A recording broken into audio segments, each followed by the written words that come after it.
to another episode of Montclair News Lab. I'm Emma Caughlan, and here's what we have coming up in this week's episode. First, a Montclair State student with a personal tie to Ukraine does his part to help out. So we as Montclair State students need to understand that this is just the beginning. Then we take you to New Orleans, where a group of student journalists travel to report on climate change and racial injustice over spring break. This New Orleans trip was the experience of a lifetime. And later, we'll look at a beloved Montclair State coach and her daughter following in her footsteps. I'm trying to bring back, the roots of Montclair State Cheer. Your school, your news, all this and more on Montclair News Lab.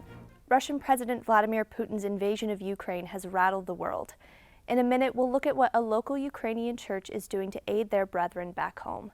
But first, Falotico introduces us to a Montclair State student with Ukrainian roots. David Kassoff is a sophomore at Montclair State, and the events unfolding in Ukraine hit close to home. My mother came to this country in 1979. She was born in Kiev with her brother.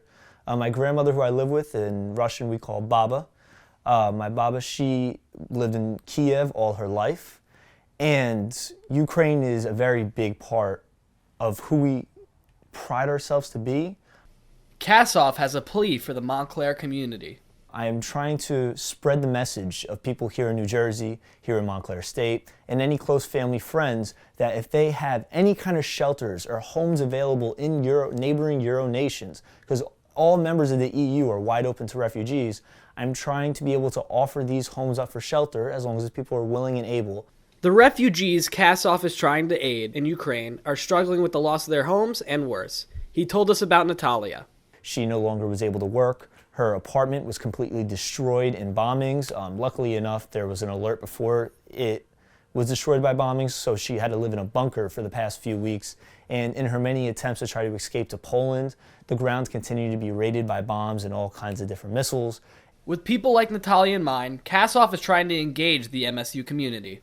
I think if Montclair is willing to work with me, and I'd be more than willing and happy to be able to work with them, then I believe what we can do is help find these shelters in these neighboring Euro nations through Montclair's connections and by setting up a nonprofit organization that is federally government supported.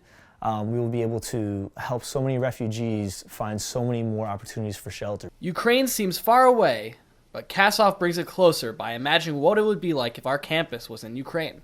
Think of it this way. You get up from Bone Hall in the morning, or Blanton, wherever you're staying, and you can't go to class anymore because it was bombed with missiles. You no longer can live outside. You have to be hustled in and hidden in bunkers, in basements. You will not see daylight for days until you're able to somehow find some kind of boat, some kind of escape to another border to be able to get out. Now, understand that this isn't just an out-of-this-world dystopia. This isn't just a book. This is the lives of the people in Ukraine. And it is slowly progressing to this from 2014 up until now. And now it has reached that climax. So we as Montclair State students need to understand that this is just the beginning. We need to put an end to such precedents. We need to end such hardships. Kassoff will continue to fight for his friends and family in Ukraine. For Montclair News Lab, I'm Charles Falotico. I'm Peter Guziejewski. People all over the world are supporting Ukraine during their time of need. The Ukrainian Orthodox Holy Ascension Church in Clifton feels a special commitment. The church put out the word. They were looking for donations, including first aid supplies to be sent to Ukraine. They were not prepared for the tremendous community response. Alexei Holchuk is the pastor of Holy Ascension. It's like everyone bring a lot of stuff, and it's great, but it still need to be proceeded. The church received so much support that they had to temporarily stop collecting donations to sort them and work with logistics companies to get them into Ukraine.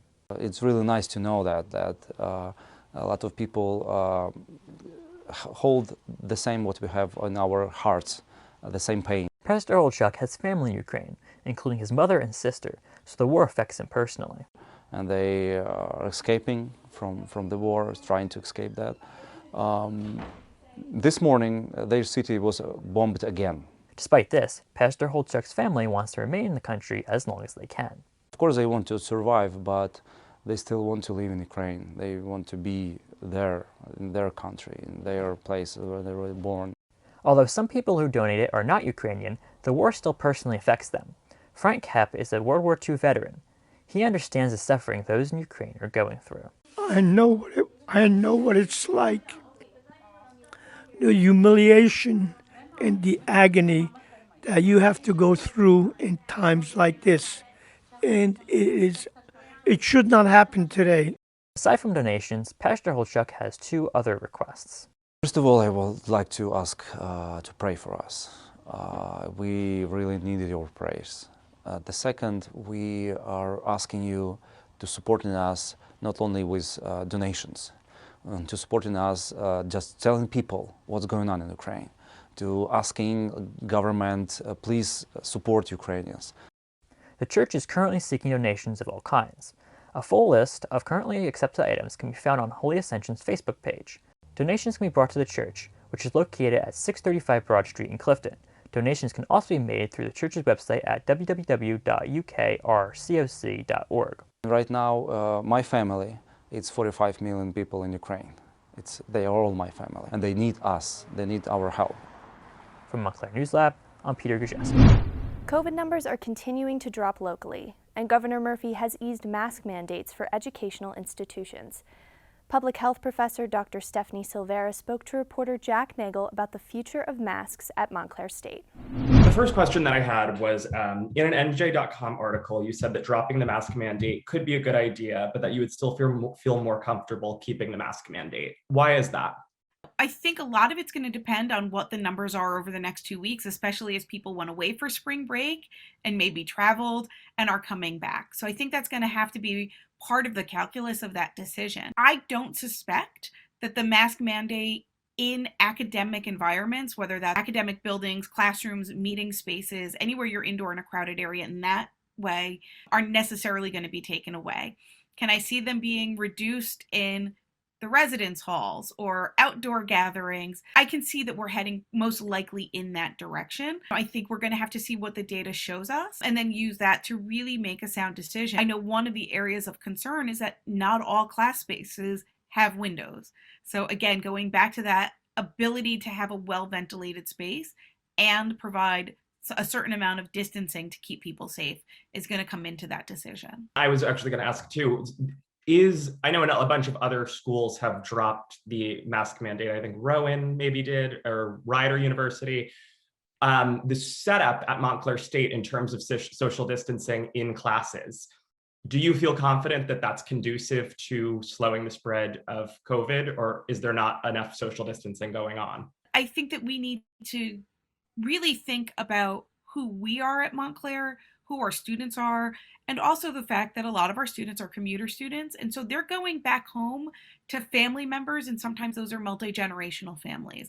And so I understand this happened even at the beginning of the semester where there are comparisons being made to which schools started virtual and we didn't. But we are our own unique community. We're the size of a small town.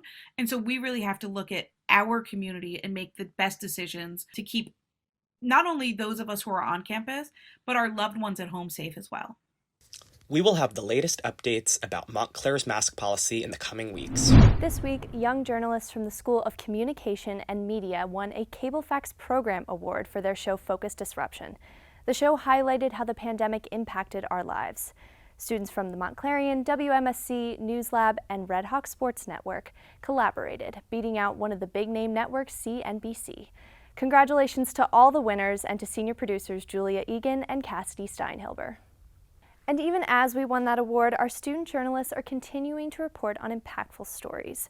A group of students just recently returned from New Orleans, where they reported on climate change and racial injustice. Carter Winter brings us a special sneak peek into the group's experience. This New Orleans trip was the experience of a lifetime. We had people from WMSC, from the Montclarian, from News Lab. We had film people there. And we ended up producing 8 stories as a team. One of the first stories that we worked on when we got there was Kaya Masiak's piece about Gordon Plaza.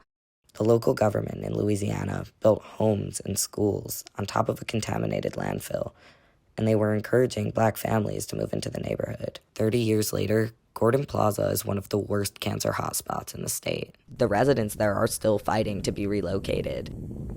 Drew Momich and Michelle Caneo did a piece about crime that really stuck out. New Orleans is one of the highest-ranked homicide cities in the U.S., but when Drew and Michelle went on a ride-along for one of their shoots, they were not expecting to actually see a dead body at a crime scene. At the end of the week, Gabby Taylor and myself, we were working on a piece about gentrification in New Orleans. And the last interview we did, the last day we were there, was with a woman named Chelsea St. Jr. She's lived in the city her whole life. She basically tied everything together and showed that all of the stories that we were reporting on while in New Orleans are super important, but they're also all directly related. It wasn't all work, no play, though. We did spend long days working, but we spent nights exploring the city on Bourbon Street and in the French Quarter. We even celebrated one of our producers, Ryan Breda's 21st birthday, which was so much fun. It was so cool watching a team with such different skill sets come together to report on topics really important to us, New Orleans, and the world. For Montclair News Lab, I'm Carter Winter. The all-women's cheerleading team is heading to in-person nationals for the first time since 2019. They head back in April with a brand new team, a new head coach, and a legacy to live up to. Brooke Mitchell has the story. 2019 was the last time the Montclair State cheer team competed at nationals. They weren't expecting it to also be the last time with their head coach, Jane Shalkowski.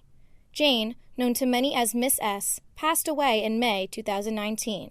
And this year, her daughter Stacy is bringing the team back to Daytona Beach, Florida to keep her mother's legacy alive.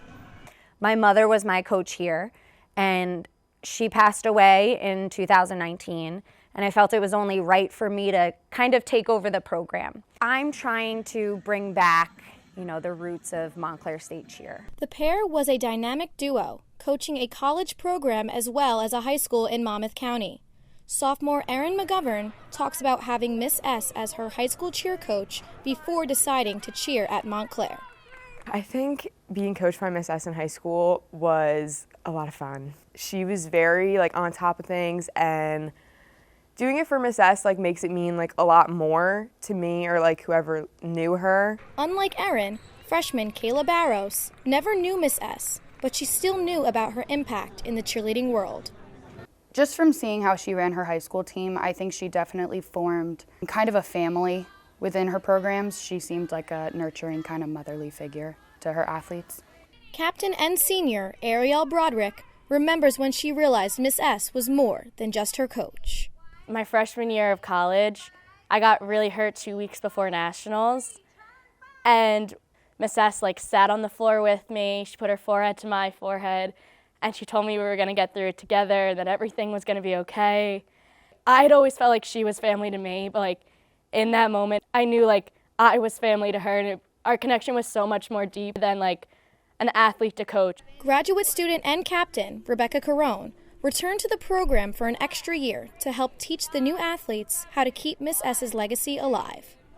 Miss S was just iconic, in every way. She was a coach, she was a mother, she wasn't just a mother to Stacy, she was a mother to, everybody on the team. She believed in you when you didn't. Believe in yourself, in everything. Montclair's all-girl team only has a handful of athletes who have been to nationals in Florida before. So this year is a huge adjustment for not only the athletes, but the program as a whole. So preparing veterans and, our new athletes is very different. The veterans know what to expect, but I also want the younger athletes to know that it's not scary. So I want to make sure that they know that no matter what happens, the experience is the most important. I just want to do it for Miss S, even though I didn't really get to know her too well.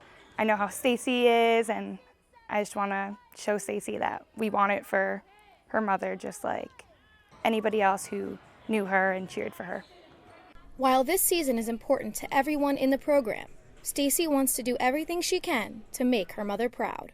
It'll never be what it was when my mom was the coach, but I want to make it something that everybody can remember Montclair State to be. This is like a home to me. For Montclair News Lab, I am Brooke Mitchell. Thank you for joining us for another episode of Montclair News Lab. Be sure to tune in next week for another episode, and until then, I'm Emma Caughlan.